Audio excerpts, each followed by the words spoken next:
Hello दोस्त, आपको question दिया हुआ है कि 3600 के हमें गुणनखंड बताने हैं। कुल कितने फैक्टर्स हो सकते हैं इसके। यहाँ पे लिखा हुआ है कि 3600 हैं, इसके हमें फैक्टर्स बनाने हैं। तो कैसे फैक्टर्स बना सकते हैं, इसमें कुल कितने फैक्टर होंगे।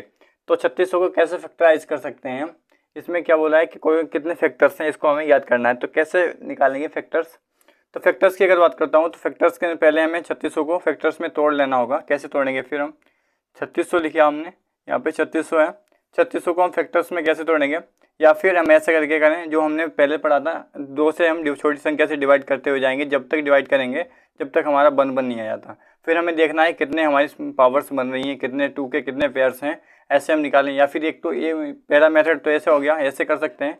दूसरा मेथड क्या हो सकता है, दूसरा कैसे कर सकते हैं, ऐसे ना करके कर तो ऐसे भी कर सकते हैं, लेकिन ऐसा थोड़ा लॉन्ग पड़ जाएगा। तो हम ऐसे ना करके दूसरा लॉजिक सोचेंगे कि दूसरा मेथड कौन सा हो सकता है। यहाँ पे 3600 लिखा है, 3600 हमको हम क्या कैसे लिख सकते हैं। 3600 की अगर मैं बात करता हूँ तो 3600 को हम लिख सकते हैं 36 मल्टीप्लाई 10 100। तो हमने क्या किया, 2 में फैक्टराइज कर लिया। तो हमारा 3600 को हमने इसमें फैक्टराइज कर लिया 36 और 100 में। और 36 को भी हम फैक्टर्स कर सकते हैं कैसे, कितने में, 6 की पावर 2 लिख सकते हैं इसको। और इसकी बात करता हूँ, इसको लिख सकते हैं हम 2 की पावर 2 मल्टीप्लाई 5 की पावर 2। फिर उसके बाद क्या कर सकते हैं, 6 है, 6 को हम किस में तोड़ सकते हैं। फैक्टर्स का मतलब होता है सभी की पावर्स में, सिंगल पावर्स में अभाज्य संख्या निकालनी होती है कि पावर्स कितनी आ रही होंगी। तो क्या करेंगे, इसको हम तोड़ सकते हैं हम 2 मल्टीप्लाई 3 में। तो इसकी पावर 2 हो जाएगी, यहाँ पे भी यहाँ पे भी। और ये तो हमारा 2 पहले से था, 2 की पावर 2 मल्टीप्लाई 5 की पावर 2। तो क्या करेंगे, सभी पावर को एक साथ लिख लेंगे।